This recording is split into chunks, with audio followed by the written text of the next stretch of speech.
હરિનો જન્મદિવસ ઉજવ્યા પછી, શ્રી કૃષ્ણનો જન્મદિવસ ઉજવ્યા પછી હરના ગુણગાન ગાવા માટે આપણે સર્વત્ર એકઠા થયા છીએ. ત્યારે આ શિવ પુરાણના ત્રીજા દિવસે સમસ્ત રહેલ ગામ ઉપર ભોલેનાથની શિવ કૃપા વરસે, અમરેશ્વર મહાદેવ કૃપા કરે તેવી શુભ અપેક્ષાથી લઈ આજનો ત્રીજા દિવસે આપણે શિવ પુરાણનું અધ્યયન કરવા જઈ રહ્યા છીએ. તો પ્રથમ ભગવાન શિવ સ્વરૂપ વ્યાસ સ્થાને વિરાજમાન શિવ પુરાણના ચરણોમાં નમસ્કાર કરી સમસ્ત રૈતગામનું કલ્યાણ કરતા એવા દેવોના દેવ મહાદેવ શ્રી અમરેશ્વર મહાદેવના ચરણોમાં નમસ્કાર કરી સર્વસ્વ ગ્રામ દેવતા તરીકે પૂજાતા શિવના ગળાની અંદર સુશોભિત એવા શેષનાગ સ્વરૂપ શ્રી જમનાવર દાદાના સાનિધ્યની અંદર નમસ્કાર કરી શ્રી રામદેવજી મહારાજના ચરણોમાં નમસ્કાર કરી સમસ્ત ગામદેવી દેવતાઓના ચરણોમાં નમસ્કાર કરી ગામની વિભૂતિ શ્રેષ્ઠ ઉત્તમ ચેતનાઓના ચરણોમાં નમસ્કાર કરી મા સરસ્વતીની અસીમ કૃપા જેની ઉપર વરસે છે, મા સરસ્વતીની કૃપાથી કરી અને આપણે આ કથાને સંગીતમય રીતે શૈલીમાં ઢાળી રહ્યા છે એવા સરસ્વતીના સાધકોને નમસ્કાર કરી બ્રહ્મવેતા એવા બ્રહ્મપુરાણના રચિતા, બ્રહ્મપુરાણ કહેનાર એવા બ્રાહ્મણોના ચરણોમાં નમસ્કાર કરી આપ સર્વના હૃદયની અંદર વસનાર શિવ સ્વરૂપ શ્રોતાગણોના જીવોને નમસ્કાર કરી આજે આપણે ત્રીજા દિવસે જ્યાંથી આપણે બીજા દિવસે વિરામ લીધો હતો ત્યાંથી આપણે ત્રીજા દિવસની શુભ શરૂઆત કરીશું. તો એ પહેલા શિવના ચરણે જશું, શિવજીની પ્રાર્થના કરશું, શિવજીનું ભજન. શિવજીના શરણે જે સફળ થઈ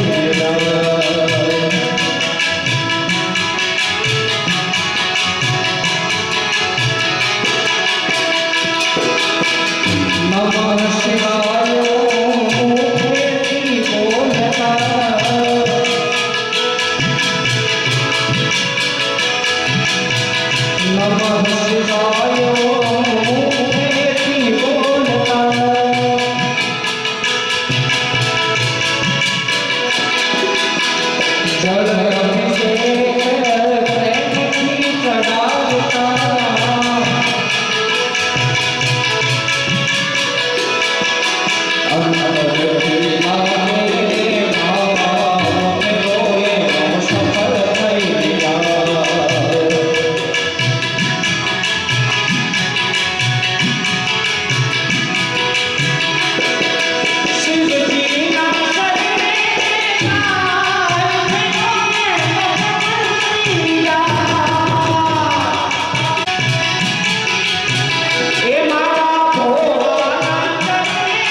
જટા કરાય શિવ જટા કરાય શિવ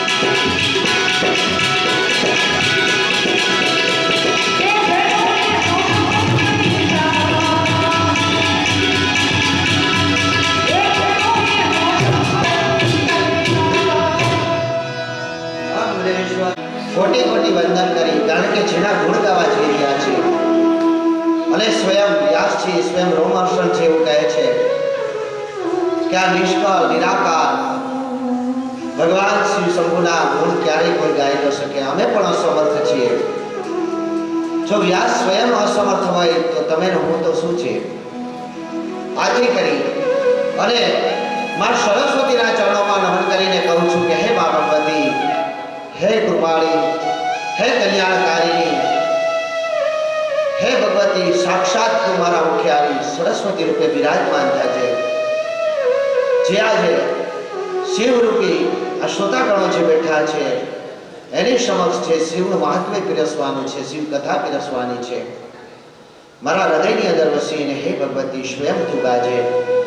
એવા મા સરસ્વતીના ચરણોમાં નમસ્કાર કરી આજે આપણે મહાત્મ્યની અંદર હતા. 2 દિવસ સુધી આપણે મહાત્મ્ય ચલાવ્યું.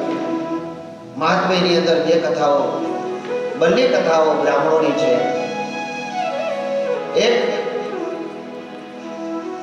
બિંદુ અને તેની પત્ની ચંચુલા અને બીજો દેવરાજ કે જે વ્યક્તિ કુકર્મ કરે, કુકર્મમાં માર્ગો પર ચડી જાય, પાપ કરવા માંડે, દુરાચાર કરવા માંડે અને વ્યભિચાર પણ કરી લઈ અને સર્વત્ર આ પૃથ્વી પર જેને કહેવાય કે જે પાપનો અંત નથી, એટલા મોટા મોટા પાપ કર્યા હોય તો પણ એ મુક્તિનો અધિકારી છે. કોઈ ક્યારે? તો કે શિવ કથાનું શ્રવણ કરી લે ત્યારે. અને જે વ્યક્તિ જાણી જોઈને શિવનું ભજન કરે છે, શિવની કૃપા પ્રાપ્ત કરે છે, શિવની કથામાં જાય છે, કથાને શ્રવણ કરે છે. શ્રાવણે શ્રવણમ ઇતિ શ્રેષ્ઠ. કથાની અંદર વારે ઘડીએ એ શબ્દ આવશે કે શ્રાવણ મહિનાની અંદર તમે કોઈ પણ સત્સંગ કીર્તન ભજન કરો, એમાં પણ શિવનું ભજન કરો તે તમને કોટી ફળ આપનારું છે, અનેક ઘણું ફળ આપનારું છે.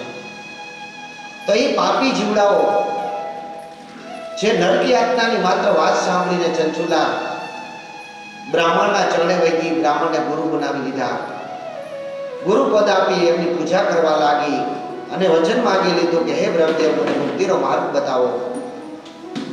ત્યારે તે બ્રાહ્મણના કહેવા અનુસાર તેને કર્મ કરતા ખાલી મુક્ત જ ન થઈ. તમે ગઈકાલે આપણે કથા સાંભળી કે પાર્વતીની સખી બની ગઈ. સખી જે મિત્ર બની ગઈ પાર્વતીના હૃદયમાં રહેવા લાગી અને પોતાનો તો જન્મારો સધારી લીધો, પરંતુ પછી સખી બન્યા પછી પાર્વતી પાસે, મા જગદંબા પાસે યાચના કરી કે હે મા ભગવતી, મેં માત્ર એક મારા પતિને બોધ આપવા માટે થઈને આવો પાપ કર્યો અને નરક યાતના ભોગવવાની હતી, પરંતુ શિવની ભક્તિ કરવાથી હું આપની સખી બની, પરંતુ મારા પતિએ તો અઢળક પાપ કર્યા છે, એના પાપનું કોઈ પ્રાયશ્ચિત જ નહોતું. તો હે મા ભગવતી અત્યારે એ ક્યાં છે અને એને મુક્ત કરાવવો હોય તો શું કરવું જોઈએ? અહીં સુધી આપણી કથા હતી. ત્યારે મા પાર્વતી દિવ્ય દ્રષ્ટિથી જુએ છે તો જે બિંદુક છે તે પર્વત ઉપર પ્રેત પિશાચ બનીને રખડતો હતો અને તુમરુને કહે છે મા પાર્વતી કે હે તુમરુ, તમે આ ચંચુલા સાથે જાઓ ને એને શિવની કથા સંભળાવો, કારણ કે જાણી જોઈને પાપ કર્યા હોય આપણે વારે ઘડી એક વાત કરીએ છીએ કે તમારા પાપ જો કોઈ ધોઈ શકે તો ગંગા છે. ગંગા સર્વ પાપ હરીની. પરંતુ ગંગામાં ક્યાં પાપ ધોવાય છે? તો કે એવા પાપ ધોવાય છે કે જે તમે અજાણતા કરેલા હોય. તમે ભૂલથી કોઈ પાપ કરી બેઠા હોય તો એ પાપને ધોવા માટે ગંગા સમર્થ છે. પરંતુ જાણી જોઈને જો તમે પાપ કર્યા હોય તો એ પાપને ધોવા માટે તો શિવ પુરાણનું અધ્યયન કરાવવું પડે, શિવ પુરાણનું કથન કરાવવું પડે, શિવ પુરાણનું શ્રવણ કરવું પડે. ત્યારે માં પાર્વતીને કહે છે કે હવે આ જીવાત્મા પિશાચ તરીકે માં રખડે છે તો આનું શું કરવું? ત્યારે તે તુંગરુને મોકલે છે કે જાઓ આને શિવ કથા સંભળાવો. અને તુંગરુ આ પર્વત ઉપર આવી અને પિશાચ રૂપી બિંદુકને બાંધી દે છે અને ઘોર અવાજ કરે છે, ડમરૂ વગાડે છે અને નાદ કરવામાં આવે છે કે આવી જાઓ, બધા આવી જાઓ, સિદ્ધો, યોગેશ્વરો, ગંધર્વો, જે કોઈ જ્યાં સુધી અવાજ બોલતો હોય. આપણે પણ આમંત્રણ અને નિમંત્રણમાં કેટલો ફરક છે? નિમંત્રણ આપણે જાહેર આમંત્રણ લખીએ, ઘણી જગ્યાએ તમે લોકો ભૂલ કરો છો. જાહેર જે હોય એને જાહેર આમંત્રણ કહેવાય. નિમિત્તિ માત્ર નિમંત્રણ, જે એક વ્યક્તિને સંબોધીને લખ્યું હોય એને નિમંત્રણ કહેવાય. કોઈ એક વ્યક્તિના નામથી લખ્યું હોય કે અશોક બાપુ નામ ઉપર લખેલું હોય ને કંકોત્રીમાં, એને નિમંત્રણ કહેવાય. જેને નિમિત્ત રાખીને આપણે આ કાર્ય કરીએ છીએ. આમંત્રણ એટલે કોઈ પણ વ્યક્તિમાં આવી શકે. એટલે આપણે જેમ અત્યારે આમંત્રણ આપીએ છીએ એટલા દિવસથી જ્યાં ભજન હાલતા હતા, જ્યાં કીર્તન હાલતા હતા, જ્યાં બહેનો ભેગી થતી હતી, બધી જગ્યાએ હું ગયો અને મેં પોતે આમંત્રણ આપ્યું કે આપ સર્વનો છે, આમાં કોઈનું એકનું નથી. સર્વ રહિત ગામ સહિત જે કોઈ મહેમાનો આવે તમામનું શિવ પુરાણ શ્રવણ કરવું. અને એ પણ શ્રાવણ માસ છે તો આ શિવ ગંગા જે જ્યારે તમારા ગામની અંદર વહી રહી છે તો તમારીમાં સ્નાન કરી અને પાદ્યમ તો શિષાહા, પગના તળિયાથી માંડીને માથાના વાળ સુધી જે કોઈ તમારાથી પાપ થયા છે એ પાપને ધોવા માટે આવી જાઓ. અને આનો પણ એક સમય નિશ્ચિત હોય. પછી 10 દિવસ પછી તમે વિચારો કે આપણે શિવ કથામાં ગયા હોત તો મારા ત્યાં પાપ ધોવાઈ જાય, મારા ત્યાં થઈ ગયું હોત તો અહીંયા તમને ભગવાને કેવો સુંદર અવસર આપી દીધો. તમે પોતાના કર્મનિષ્ઠ કાર્ય તો સિદ્ધતા તત્પરા. પહેલા તો તમારું કર્મ કરવા માટે તત્પર રહેવું જોઈએ. મેં તમને કાલે એવું કીધું હતું, તમે તારે 4 વાગે નવરા થાવતો આવો, 5 વાગે નવરા થાવતો આવો. હવે 6 માં 5 વાગે નવરા થાવતો આવો, પણ કામ ઘરનું કરતા હોય તો, બાકી ઘરે બેઠા હોય તો નહીં રહેતા. એમ ખાસ કરીને આપણા શ્રોતાઓમાં બહેનો વધારે હોય છે તો બહેનો માટે કે તમારું કામ નિત્યકર્મ જે છે એ કરીને જાઓ, એમાં કોઈ ઓલો નહીં કરવાનું. પરંતુ કાર્ય કરી લીધા પછી ઘરે બેઠું રહેવું એ યોગ્ય નથી. શિવ પુરાણની ગંગાની અંદર તમારા પાપોમાંથી મુક્તિ મેળવવા માટે તમારે આવવું જ જોઈએ. એમ જ્યારે તમરું એલાન કરે છે કે આવી જાઓ, ગંધર્વો હોય તો આવી જાઓ, જે કોઈ બે વ્યક્તિઓ હોય એ આવી જાઓ, શિવ કથાનું પારાયણ થઈ રહ્યું છે. જ્યારે નાદ કરવામાં આવે છે ત્યારે અનેક ગંધર્વો અને કરોડોની સંખ્યામાં સાધુ, સંતો, મહંતો, દેવો, બ્રાહ્મણો પણ ત્યાં ઉતરી જાય છે. અરે એટલું જ નહીં, પરંતુ પ્રકૃતિ સ્વયં ખીલીને ઉઠે છે કે ઓહો, તમરું જેવો વક્તા આપણે ત્યાં અત્યારે શિવ કથાનું પારાયણ કરવા માટે આવી રહ્યા છે.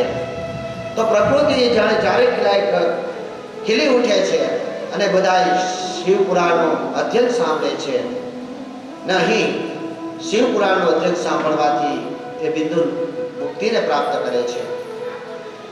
તો અહીં આ કથાની અંદર બંને જે મહાત્મ્ય આપવામાં આવ્યા છે એનો મતલબ એવો નથી કે લોકો નિષ્ક્રિય થઈ જાય, નિષ્કૃત થઈ જાય કે આપણે હવે પાપ કરી રાખીએ, વાંધો નહીં, આપણે તો પછી કંઈક શિવ પુરાણ ત્યાં સાંભળી જઈશું, એકાદ ગંગા નદીમાં ડૂબકી મારી આવીશું, કાંઈ યમુનામાં જઈ આવીશું, એકાદ બ્રાહ્મણને જમાડી દેવું તો 5 કુંવાર એમ તમારા પાપ નષ્ટ ન થાય.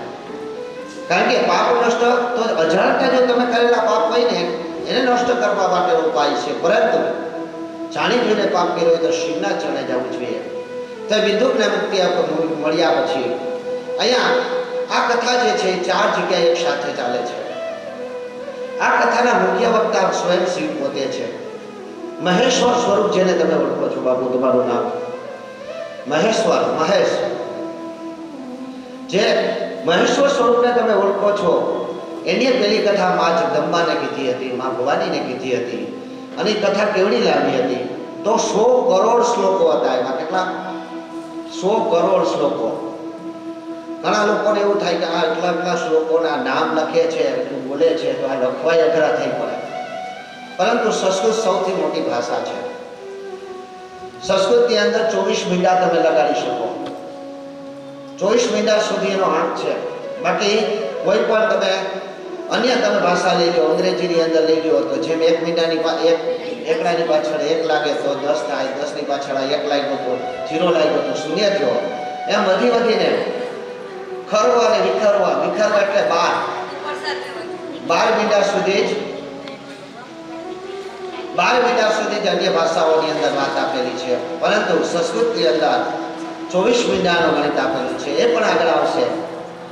તો અહીંયા જે પાપમાંથી મુક્તિ આપવા માટેનું સાધન છે તો 4 જગ્યાએ કથા ચાલી રહી છે. એમાં ભવાની અને શિવજીએ જે કથા કહેલી હતી 100 કરોડ શ્લોકોની હતી. જ્યારે વ્યાસજી જ્યારે પણ વ્યાસ થયા, અત્યારે જે વ્યાસ છે એ 28મા વ્યાસ છે, જેનું નામ કૃષ્ણ દ્વાપરયાન છે. આપણે ઘણી વખત જે કથા સાંભળતા હોય એ કથામાં આપણે વયા જઈએ. આપણે એવું વિચારીએ કે ભાઈ શિવ કથા સાંભળવા હોય તો શિવ મોટા, દેવોમાં કયા દેવનું સૌથી મોટું મહત્વ છે? ભાગવત સાંભળીએ તો કૃષ્ણ મોટા, રામ કથા સાંભળીએ તો રામ મોટા, દેવી ભાગવત સાંભળીએ તો મા મોટી. તો અહીંયા આ આપણા દિવસની અંદર દેવનું મહાત્મ્ય આપવામાં આવ્યું છે કે એને સમજવા માટે તો કે તમારે કલ્પને સમજવું પડે. અને કલ્પને સમજવા માટે તમે જે યુગની અંદર જીવો છો એ યુગને સમજવું પડે.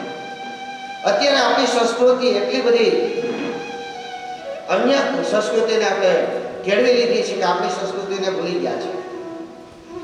આપણા મોટા તહેવારો આવે. હમણાં જન્માષ્ટમી હતી, ભગવાન શ્રી કૃષ્ણનો જન્મ દિવસ હતો. તો આ ભગવાન શ્રી કૃષ્ણનો જન્મ દિવસમાં લોકોએ જન્માષ્ટમીની હાર્દિક શુભકામના લખવા વાળા બહુ ઓછા લોકો હતા. હેપી જન્માષ્ટમી. અને એમાં મને તો ઈ રકમ જાતો તને પૂછો બેન કેટલું ભણ્યા? એટલે હાથ સુધી અમે ક્યાંક નિશાળે ગયા હતા. એ પાછા અંગ્રેજી શબ્દો લખે, પાછા રાતે ગુડ નાઇટ, અમારે ગુડ મોર્નિંગ. તો ના, આ અંગ્રેજીને આપણો ઉપયોગ શા માટે કરવો જોઈએ? તો અંગ્રેજી ભાષાનો ઉપયોગ આપણે વિશ્વ સાથે વાત કરવાની છે, વિશ્વ સાથે આપણે જોડાઈ રહેવાનું છે, એની ભાષા અંગ્રેજી છે. બાકી આપણી સંસ્કૃતિ તો આપણી મા જે સંસ્કૃત છે તે સૌથી મોટી ભાષા છે. તેમાંથી જ બધી ભાષા ઉત્પન્ન થયેલી છે. ચાહે તમે અંગ્રેજી લ્યો, ચાહે તમે તમિલ લ્યો, ચાહે તમે મરાઠી, કોઈ પણ ગુજરાતી પણ સંસ્કૃતમાંથી ઉત્પન્ન થયેલી છે. હજી પણ ભારતની અંદર એવા બધા ગામડા છે, આપણા ગુજરાતની અંદર એવા 14 ગામ છે કે જ્યાં માત્ર ને માત્ર સંસ્કૃતની અંદર વાત થાય છે.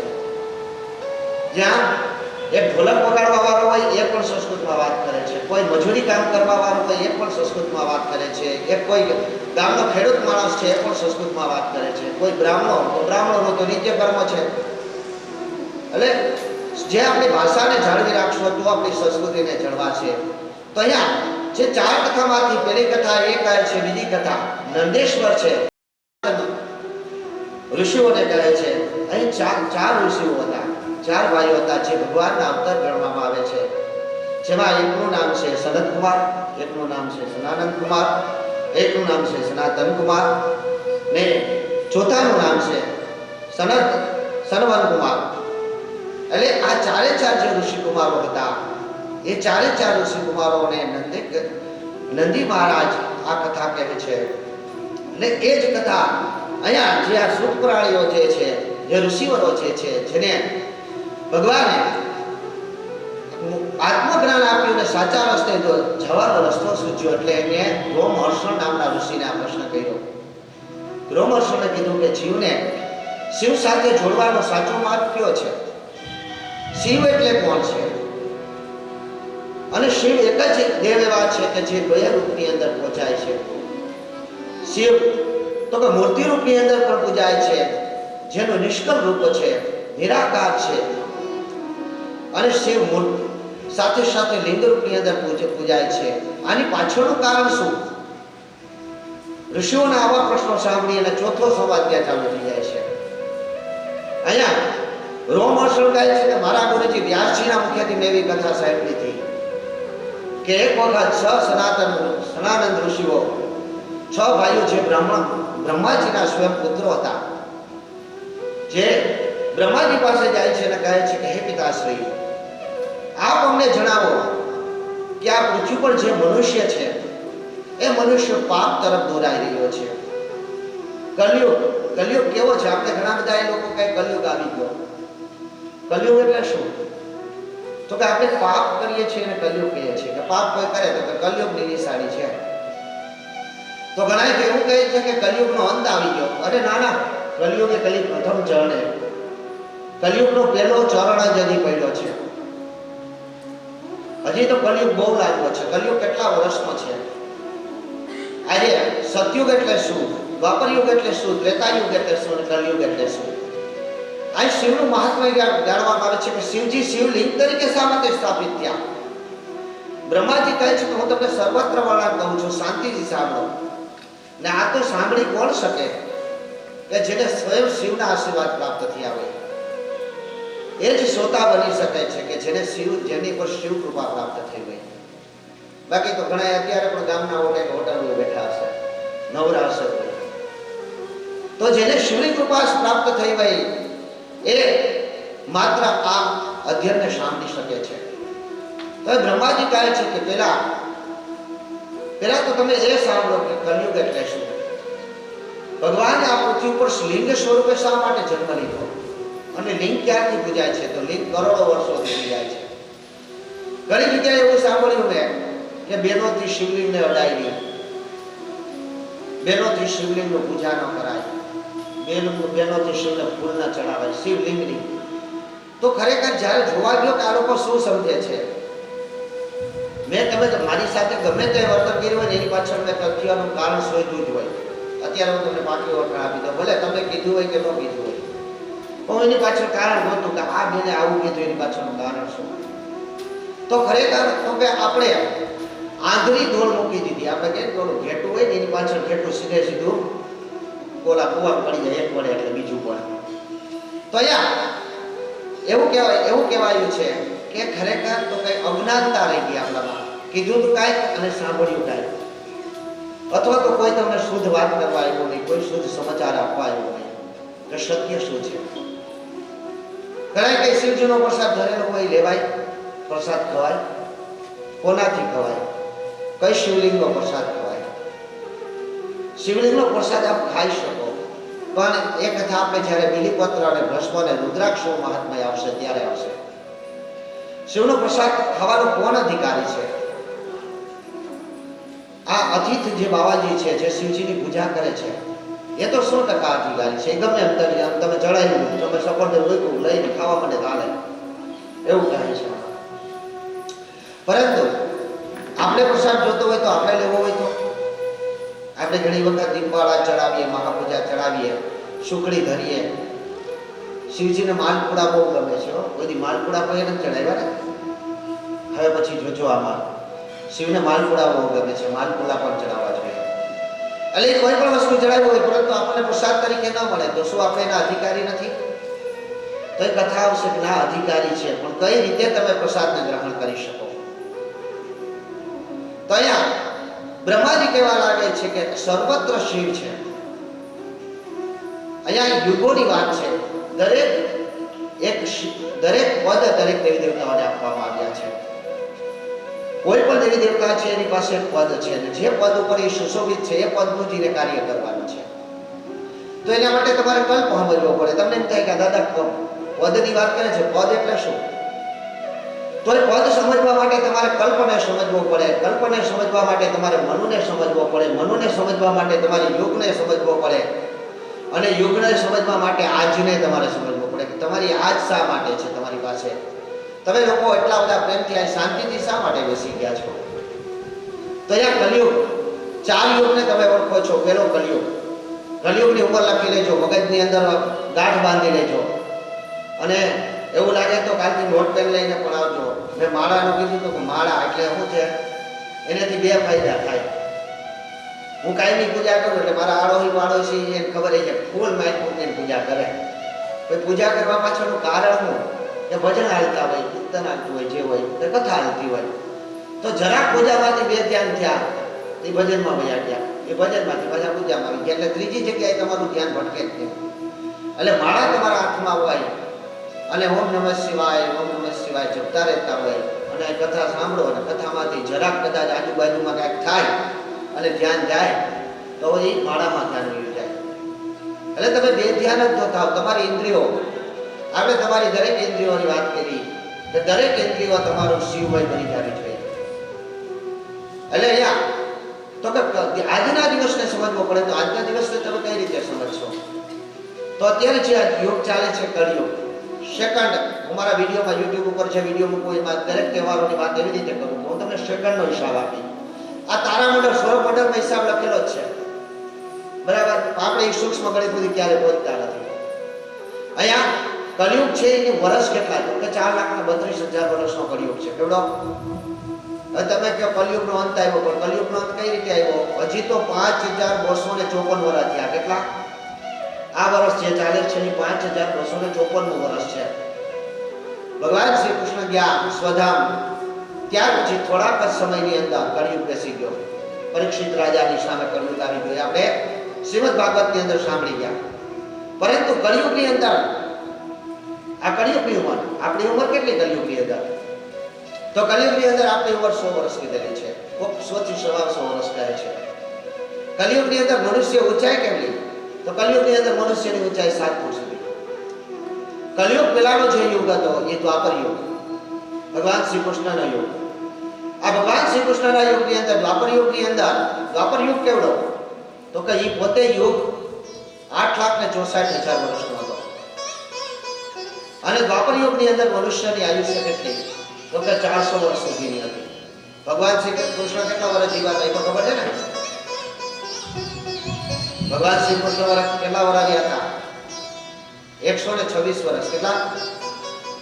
126 વર્ષ ભગવાન શ્રી કૃષ્ણ આ પૃથ્વી પર હતા.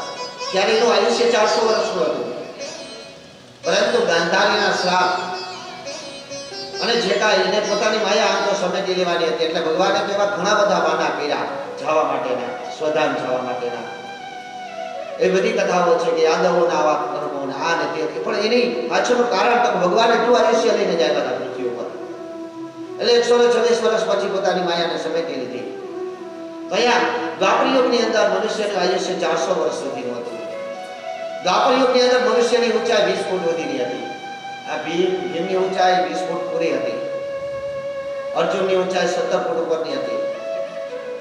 ત્યાર પહેલાનો યુગ એટલે ત્રેતા યુગ, ભગવાન રામનો યુગ. અને ભગવાન રામનો યુગ કે જેની અંદર એની પોતાની આયુષ્ય, ત્રેતા યુગની આયુષ્ય 12,96,000 વર્ષની હતી. ત્યારે મનુષ્ય 20,000 વર્ષ જીવતા. 18-19,000 વર્ષના બાપા વયા જાય તો આપણે એમ કહેતા, ઓહો 19,000 વર્ષ થયા, હજી 500 વર્ષ જીવવા તો વાંધો નહોતો. કલ્પના કરજો, વિચારજો મગજની અંદર. મને એક વાતનું પ્રૂફ છે આપણા ગામનું જ. એક બાપા વયા ગયા 95 વર્ષે, તો ત્યાં બધા બેસીને એમ કહેતા હતા કે બાપાજી થોડુંક બેઠા હોત તો સારું હતું. હવે 30 વર્ષ પછી છોકરો વયો ગયો. એ છોકરો 72 વર્ષનો થયો હતો. ત્યાં બધા આવીને કહેવા એ જ કહેતા હતા કે સારું જીવન ગયા, લીલી વાળી મૂકી રહી ગયા. એટલે તો ખરેખર આપણો જીવ છે, આપણું આયુષ્ય આપણે પોતે જ ઘટાડતા ગયા. જેટલી સ્પીડ આપણા જીવનની અંદર આવશે એટલી સ્પીડ આપણા મૃત્યુની અંદર પણ આવશે. તો અહીંયા ત્રેતા યુગની અંદર 20,000 વર્ષનું મનુષ્યનું આયુષ્ય હતું. અને ત્રેતા યુગની અંદર મનુષ્યની ઊંચાઈ 30 ફૂટ સુધી હતી. રામ મિત્રબાહુ કહેવામાં આવે છે. રામ જેવડા વાત કોઈના નથી અત્યાર સુધી. ત્રેતા યુગ પછી દ્વાપર યુગ ગયો, કળિયુગ અત્યારે ગયો. રામ જેવડા કોઈના હાથ નથી થયા. રામ ખાલી હાથ આમ કરે ને તો અહીંયા છે ઉઠતા. વિદ્વાહુ કહેવાતા એને સૌથી લાંબા હાથવાળા રામ હતા. ત્યાર પછીનો પહેલો યુગ એટલે કે સતયુગ. આ સતયુગની અંદર મનુષ્યની આયુષ્ય 1,00,000 વર્ષની હતી. કેટલા? 1,00,000 વર્ષ સુધી મનુષ્ય જીવતો. આપણે સાંભળ્યું ને ઘણી કથામાં કે ધ્રુવ 35,000 વર્ષ સુધી રાજા તરીકે રહ્યો. પ્રહલાદ પોતાની માના પેટની અંદર 100 વર્ષ રહ્યો. હિરણ્યકશ્યપુ 200 વર્ષ સુધી એક પગે ઊભો રહીને તપ કર્યું. તો આપણા મનની અંદર વિચાર આવે કે 200 વર્ષ સુધી ઊભો હતો, 35,000 વર્ષ સુધી રાજ કર્યું, 100 વર્ષ સુધી માના પેટમાં રહ્યો, તો આ જીવાતમાં જીવો કેટલું હશે? આવી કલ્પના થવી જોઈએ. આવા તર્ક રાખવાના મગજની અંદર. અને તમને કાંઈ પણ પ્રશ્ન મગજની અંદર આવી મને કરજો. મને વોટ્સઅપના માધ્યમથી બે બેનો પ્રશ્ન કર્યો કે આની પાછળનું કારણ શું, અને તમે પ્રશ્ન કરશો તો એનાથી મને ઘણું બધું જ્ઞાન મળ્યું. પ્રશ્ન એનો જે આવ્યો એ પ્રશ્ન મને એમ થયું કે આ જિજ્ઞાસા છે, તમારે જાણવું જોઈએ કે આની પાછળનું રહસ્ય કયું છે. મેં પહેલા જ દિવસે ખુલ્લી વાત કરતી હતી કે આ જ્ઞાન જે છે, હું ઘેરથી પાકું કાંઈક કરીને આવતો હોય તમને જોઈને કહું કંઈક અલગ. આ વ્યાસપીઠની તાકાત છે. ભગવાન કહે છે આપણે તો વ્યાસ જોડીને માતા સરસ્વતીને કહી દીધું. આ ચોપડી ખોલી નથી કે ચોપડી જોઈને વાંચતો નથી.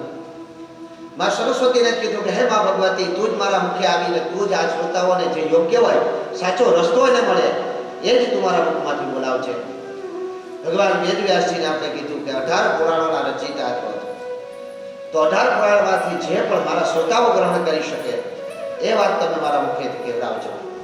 ને આમે હું તો કાયમી માટે એક દેવ પાસે જે સિદ્ધ કરેલ છે એની પાસે એક જ વસ્તુ માંગુ છું કે મારી પાસે જે કોઈ વ્યક્તિ આવે, સારી શુભકામના, સારી ઈચ્છા લઈને આવે તો એનું કલ્યાણ લઈને જ મારા મુખમાંથી બોલાવવાનું. તો અહીંયા તમારું કલ્યાણ જે હશે એ જ મારા મુખમાંથી નીકળશે. તો ત્યારે એ પોતાના સતયુગની પોતાની આયુષ્ય કેવડી હતી? ઘણા લોકોના અમની અંદર સવાલ આવવો જોઈએ કે ભાઈ લાખ વર્ષ સુધી માણસ જીવતું તો પછી આ, પણ એ સતયુગની વાત હતી. યુગો બદલી ગયા. એટલે ત્યારે સતયુગની પોતાની આયુષ્ય જે છે તે 17,28,000 વર્ષ હતું. હવે આ છે એક ચોકડી થઈ. શું થઈ? એક ચોકડી. એકવાર કલિયુગ ગયો, એકવાર દ્વાપર યુગ ગયો, એકવાર ત્રેતા યુગ ગયો અને એકવાર સતયુગ ગયો. આ ચારે ચાર યુગ વયા ગયા એટલે એક ચોકડી ગઈ ગઈ. આવી 71 ચોકડી. ગણિત કરજો તમારા મગજની અંદર. કોઈ ગણિતમાં માસ્ટર હોય તો કે આપણે અત્યારે ક્યાં છીએ? અત્યારે આજે આ 29 તારીખે બપોરે 3:30 વાગે હું ક્યાં છું, 4 વાગે હું ક્યાં છું, મગજની અંદર વાપરજો. આવી 71 ચોકડી પૂરી થઈ જાય ત્યારે એક મનુ પૂરો થાય. અને એક મનુ, આવા 14 મનુ પૂરા થાય ત્યારે એક કલ્પ પૂરો થાય. અને આ એક કલ્પ પૂરો થાય ત્યારે દેવોની અંદર પણ ઇલેક્શન આવે. આપણે ચૂંટણી આવે ને 5 વર્ષે, બરાબર? મુખ્યમંત્રી બદલે એમ ત્યાં ભગવાન બદલે. કોણ બદલે? ભગવાન બદલે. અત્યારે તમારા ભગવાન કોણ છે? તમે જેની અંદર જીવો છો એ ખ્યાલ છે? કોણ છે અત્યારે ભગવાન તરીકે? તમે કોને સંબોધી શકો? કોઈને ખ્યાલ નથી. ભગવાન એક જ છે જેનું નામ છે વિષ્ણુ. કોણ છે અત્યારે જે યુગની અંદર તમે અત્યારના 28મા કળયુગમાં જે જીવો છો એ યુગની અંદર ભગવાનનું પદ કોની પાસે છે? વિષ્ણુ પાસે. અહીંયા આપણે મહાકાળ કલ્પની વાત હતી સાંભળવાની છે. પહેલા હું અત્યારનો કલ્પ સમજાવું તો તમે મહાકલ્પને સમજશો ને. બાકી આજની જ વાત નહીં સમજો તો ગઈકાલે પહોંચ્યું તો એ ક્યાંથી ખબર પડશે? એટલે તો આવા જ્યારે એક કલ્પ પૂરો થઈ જાય ત્યારે ત્યાં પણ ચૂંટણી આવે છે. હવે કોને ભગવાનનું પદ આપવું? તો નક્કી થાય કે વિષ્ણુને ભગવાનનું પદ આપવાનું છે, રુદ્રને ભગવાનનું પદ આપવાનું છે, દુર્ગાને ભગવાનનું પદ આપવાનું છે. તો આવા કેટલા કલ્પ છે? તો 33 કલ્પ છે. કેટલા? 33 કલ્પ છે. આ 33 કલ્પોમાંથી અત્યારે કેટલામો કલ્પ આલે છે? તો અત્યારે 6થો કલ્પ આલે છે. 18 પુરાણને જે ખાઈ ગયો હોય ને, આ એક આ સૂક્ષ્મ હામું નથી લખેલું કોઈ પુરાણની અંદર. 4 વેદોનો અભ્યાસ છે જે કરી લીધો હોય. અને મેં તમને જે પહેલાથી કીધું કે મારા અહોભાગ્ય કેવું ગણો કે તમારા અહોભાગ્ય કરો. ભલે આપણે શ્રોતાઓ આપણા ગામની અંદર ઓછા મળે એ વાત બરાબર છે, પરંતુ જ્યારે પેલી કથા મળી ત્યારથી મને એમ થઈ ગયું ના, મારે તો આમાં ઘરે જ જવું છે. હું એટલો વળી ગયો કે અત્યારે જે મેં તમને એમ કીધું હતું કે અમુક વક્તાઓ એક કથા પર ધ્યાન દઈ, રામકથા તો રામકથા, ભાગવત તો ભાગવત, દેવી ભાગવત તો દેવી ભાગવત. એક મારા ગુરુભાઈ અને મારો નાના ભાઈ ડોક્ટર મહાદેવ મહેતા કે એને 18 પુરાણની સાથે 4 વેદો ઉપર કથા કરવા વાળો કોઈ વક્તા હોય તો એક જ છે. ભારતની અંદર ને વિશ્વની અંદર અત્યારે તેને ગિનિસ બુક ઓફ વર્લ્ડમાં પણ એનું નામ આવી ગયું કે એક જ વક્તા એવો થયો કે જેને 4 વેદ ઉપર કથા કરી. બાકી કથા છે વેદોને તમે 10 વાર વાંચી લો તમને સમજાય નહીં, ગેરંટી આપું તમને સમજાય જ નહીં. તો અહીંયા કહેવાનો તાત્પર્ય એ હતો કે 18 પુરાણમાંથી આજે આ ચોથું પુરાણ તો હું પોતે તમારી સામે રજૂ કરી રહ્યો છું. આમ ગણો તો 7, પરંતુ જે 7 દિવસની ઉપરની કથામાં તમે ગણો તો આ ચોથું પુરાણ, ભાગવત કથા, દેવી ભાગવત કથા, રામકથાને ભલે આપણે પુરાણમાં ત્યાં સ્થાન નથી, પરંતુ કથાઓની દ્રષ્ટિએ મોટી કથા છે અને ખૂબ અઘરી કથા છે. તો અહીંયા જ્યારે કલ્પ પૂરો થઈ જાય ત્યારે ભગવાનનું પદ જેને પ્રાપ્ત થાય છે એવા શ્રી હરિ અત્યારે જે કલ્પ ચાલે છે એનું નામ શ્રી શ્વેતવાળા કલ્પ છે. આ કલ્પના પણ કોઈ અલગ અલગ નામ છે. તો આની પહેલાનો જે કલ્પ હતો એની વાત અત્યારે શ્રી પુરાણમાં શરૂઆત થાય છે. તો કે આની પહેલાનો જે કલ્પ હતો એ કલ્પનું નામ શું? તો કે મહાકાલ કલ્પ હતો. આની પહેલાનો જે કલ્પ હતો એ મહાકાલ કલ્પ હતો અને મહાકાલ કલ્પની અંદર સર્વોચ્ચ દેવ અધિદેવ તરીકે ભગવાન શિવને સ્થાન મળેલું હતું. ત્યારે પણ શું ભગવાન હતા? તો કે અબજો વર્ષ પહેલા ભગવાન તરીકે તો કે શિવ હતા, મહાકાલ હતા. અને આ જે મહાકાલ હતા ત્યાંની વાત શરૂઆત થાય છે. બ્રહ્માજી કહે છે કે હે પુત્રો, હું તમને જે મારી સાથે ઘટના બની એ વાત કરી રહ્યો છું. બ્રહ્માજી પોતે પ્રેક્ટિકલ વાત કરી બતાવે છે. પ્રેક્ટિકલ તમે કોઈને કહો કે આમ કરો અને પોતે કરીને બતાવો. ભગવાનને સાક્ષાત આ પૃથ્વી ઉપર આવવાનું પાછળનું તાત્પર્ય શું છે, કારણ શું છે? ઘણા લોકો કહે છે કે ધર્મનો વિનાશ થાય, અધર્મની ચાલુ થાય ત્યારે ભગવાન આવે છે. ના, ભગવાનને આવવા માટેના ઘણા બધા કારણો છે. અધર્મનો મારવું હોય તો શું છે? ભગવાન શ્રી કૃષ્ણ ખાલી આમ ચપટી વગાડે એટલે આ પૂરું. પૃથ્વીનો વિનાશ કરવો એટલે શું છે? તો અહીંયા તો ખરેખર તો કે ભગવાનને આવવા પાછળના ઘણા બધા કારણો છે. ઘણી વખત ભગવાન પોતાના રૂપને બતાવવા માટે, પોતાની શક્તિને બતાવવા માટે, લોકોને સત્યના માર્ગે ચલાવવા માટે પણ ભગવાન આ પૃથ્વી પર આવ્યા છે. અને ભગવાન એમાં શિવના અનેક રૂપો છે. આપણે એમ કહીએ કે હરિએ 24 અવતાર લીધા. મત્સ્ય અવતાર લીધો, કચ્છત્ય અવતાર લીધો, નરસિંહ અવતાર લીધો, રામ અવતાર લીધો, કૃષ્ણ અવતાર લીધો અને કલ્કી અવતાર લેવાના છે. આવા 24 અવતાર આપણે હરિના ગણાવીએ છીએ, પરંતુ શિવે અનેક અવતારો લીધા છે. અત્યારે જે યુગની અંદર જીવીએ છીએ ત્યારે આપણે જે પહેલા જ અધ્યાયની અંદર એ વાત આવે છે કે વ્યાસમ સમાતામ શિવઃ જન્મે. વ્યાસ સંગાતે વ્યાસની સાથે જ શિવ જન્મ લે છે આ પૃથ્વી ઉપર, પરંતુ આપણે ક્યારે ઓળખી શકતા નથી. આ બ્રહ્માજી પોતાના પુત્રોને કહે છે કે હે પુત્રો, શિવે મારી સાથે જે બનાવ બન્યો, શિવ સાથે હું કઈ રીતે મેળવ્યો, નિષ્કળ સ્વરૂપને મેં કઈ રીતે જોયું, એ વાત હું અત્યારે તમને કહું છું તો એ સાંભળો. આમ કહી અને સ્વયં બ્રહ્માજી પોતાના પુત્રોને વાત કરે છે. એ જ વાત રોમહર્ષણ અહીંયા આ શુદ્ધ પુરાણીઓને અનેક ઋષિઓને કહે છે. એ જ વાત નંદિકેશ્વર અહીંયા સનત કુમારોને કહે છે. અને એ જ વાત સર્વત્ર રીતે અત્યારે વ્યાસ તરીકે હું તમને કહું છું કે પૂર્વકાળને વિશે જ્યારે મહાકાલ કલ્પ હાલતો હતો ત્યારે ભગવાન શિવે જેને જે પદ આપ્યું, પદ એક મળે છે. પદ એટલે જે જગ્યા ઉપર તમે બિરાજમાન હોય ને, અત્યારે એમ સમજી શકો અત્યારના યુગ પ્રમાણે એક શિક્ષક હોય તો સારું ભણાવતો હોય. આપણે એમ કહીએ કે બાપુની સત્ય જ વાંચો, બાપુ સારું ગાય છે, બાપુ સારી પેટી વગાડે છે, તો બાપુ સારી પેટી વગાડતી હતા, બાપુ સારી ગાયકી છે એટલે જ આપણે એને આમંત્રણ આપ્યું. બરાબર? એનું તો કે એનું પદ છે એટલે જ આપણે એને, તમે બધા મને ઝૂકો છો, મને પગે લાગો છો, વ્યાસપીઠને પગે લાગો છો, તો મારી પાસે આ પદ છે. એટલે આ પદ ન હોય તો કોઈ પગે નથી લાગવાના. એક કલેક્ટરને નિમેલો હોય, એક મુખ્યમંત્રીને નિમેલો હોય, એક પીએસઆઈને નિમેલો હોય, એનું પદ છે. એ પછી સ્વતંત્ર હોય, અમુક સ્વતંત્ર હવાલા હોય, અમુક પરતંત્ર હવાલા હોય. એમ અત્યારના યુગની અંદર આપણે ગણેશ સમજાવતો હતો કે ગણાયતી અધ્યક્ષ હતી ગણેશ શાહ, ગણેશનું પાદ જે ગણોના અધ્યક્ષ તરીકે જેને સ્થાન મળેલું છે એ બધાય ગણેશ છે. તો ત્યારે બ્રહ્માજી કહે છે કે હે ઋષિવરો, આ સમયને વિશે શિવજી અનેક દેવી દેવતાઓને અનેક ઘણા સ્થાનો આપેલા હતા. આમાં દરેક દેવી દેવતાઓ પોતાના સ્થાન ઉપર સુશોભિત હતા અને પોતાનું કાર્ય શ્રેષ્ઠ રીતે કરતા રહેતા હતા. જેમ ગણેશને કાર્ય સોંપ્યું હતું એમ શિવજી અનેક દેવી દેવતાઓને કાર્ય સોંપ્યું હતું. તો કે કાર્ય શું હતું? તો કે આ સમયને વિશે બ્રહ્માજીને જે કાર્ય સોંપ્યું હતું, જગતની ઉત્પત્તિ કરવી. વિધાતા સૃષ્ટિ દિને અક્ષર માલિકાંચન.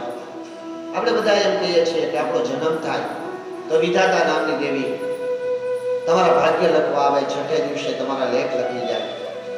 આવું તમે વિચારો છો, પરંતુ ખરેખર શાસ્ત્રની અંદર જાઓ તો વિધાતા નામની કોઈ દેવી નથી. વિધાતા સ્વયં બ્રહ્મા છે. બ્રહ્માની ને નોકરી કરતો એનો ગણ હોય, એનો કોઈ પણ દેવ હોય એને મોકલે. એ કદાચ દેવી પણ આવી હોય, દેવ પણ આવી હોય, તમે એ નક્કી ન કરી શકો પુરુષ હતો કે સ્ત્રી હતી. આપણે એમ કહીએ કે હા ડોક્ટર આવ્યા હતા, તો ડોક્ટર સ્ત્રી પણ હોઈ શકે, ડોક્ટર પુરુષ પણ હોઈ શકે. આપણે એમ કહીએ કે શિક્ષક ઓલા આમ કહેતા હતા, તો શિક્ષક સ્ત્રી પણ હોઈ શકે, શિક્ષક પુરુષ પણ હોઈ શકે. એમાં શિક્ષિકા બેન નતા બોલ્યા, શિક્ષક બોલ્યા હતા. એમાં ડોક્ટર સાહેબ નતા બોલ્યા કે ડોક્ટર મેડમ નતા બોલ્યા. તો અહીંયા પણ એ જ રીતનું શિવજીએ જેને સ્થાન આપ્યું હતું એ પરી સુશોભિત હતા. એમ બ્રહ્માને સ્થાન આપ્યું કે તમારે આખા જગતની ઉત્પત્તિ કરો. કારણ કે વારે ઘડીએ સંહાર કરનાર દેવતા કોણ છે? તો એ પણ શિવ છે, રુદ્ર. એટલે જ્યારે ફરીથી જગતની ઉત્પત્તિ કરવાની થઈ એટલે કીડી પણ શિવજીને બનાવી અને મનુષ્ય પણ શિવજીએ બનાવ્યા, પક્ષીઓ પણ શિવજીએ બનાવ્યા, ઋષિગણો પણ શિવજીએ બનાવ્યા, બ્રાહ્મણો પણ શિવજીએ બનાવ્યા. અને તો કે પણ બનાવનાર કોણ હતું? તો બ્રહ્માજી. રચિતા કોણ બન્યા? તો બ્રહ્માજી. તો મહાકાલ કલ્પની જે વાત છે, શિવજીને ઓળખવા માટે શું કરવું? તો કે તમે ભગવાનને ઓળખી શકો. તો આપણા સુંદર કવિઓએ સુંદર મજાની રચના કરી અને આખી વાત માત્ર એક ભજનની અંદર લઈ લીધેલી છે કે તમારે શિવને કઈ રીતે ઓળખી શકો, ભગવાનને કઈ રીતે ઓળખી શકો. શ્રી સૃષ્ટિનો સર્જનહાર રે, એને તમે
પક્ષીઓને ડાયરેક્ટ બચ્ચા, તો અમુક પક્ષીઓને ઈંડા શા માટે?